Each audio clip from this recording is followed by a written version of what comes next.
আজ 22শে শ্রাবণ উপলক্ষে কবিগুরু রবীন্দ্রনাথ ঠাকুরকে প্রণাম জানিয়ে আমি আজকে যে কবিতাটি পরিবেশন করতে চলেছি সেটি আমার শ্রদ্ধেয় পিসামশাই শ্রীযুক্ত মন্মথ রায়ের লেখা।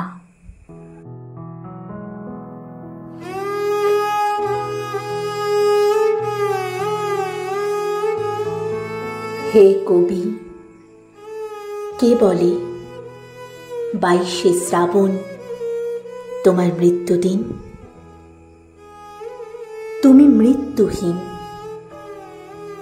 25শে বৈশাখ চলেছে জন্মদিনের ধারাকে বহন করে, নব নব আলোকের রশ্মি ছড়িয়ে।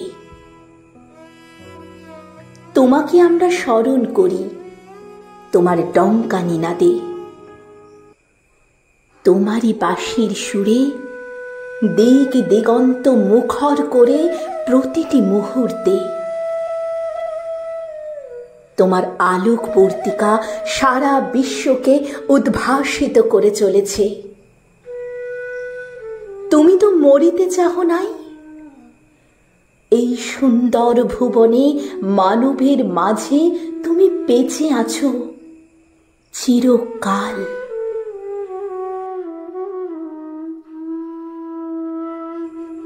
চাষি খেতে চালাইছে হাল, তাঁতি বসে তাঁত বনে, জেলে ফেলে জাল।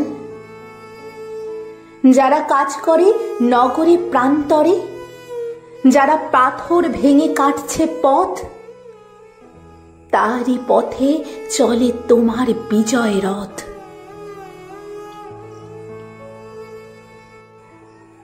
তারই মাঝে তোমারে খুঁজে পাই।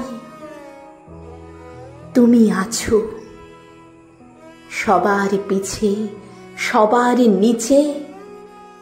তোমার অস্তিত্ব সর্বত্র বিরাজে। তুমি পৃথিবীর কবি। তোমার বাঁশির সুরে সারা জেগেছে বিশ্বময়।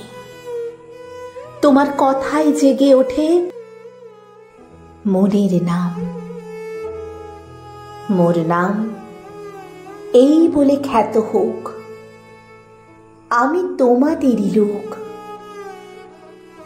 আর কিছু নয়, এই হোক শেষ পরিচয়।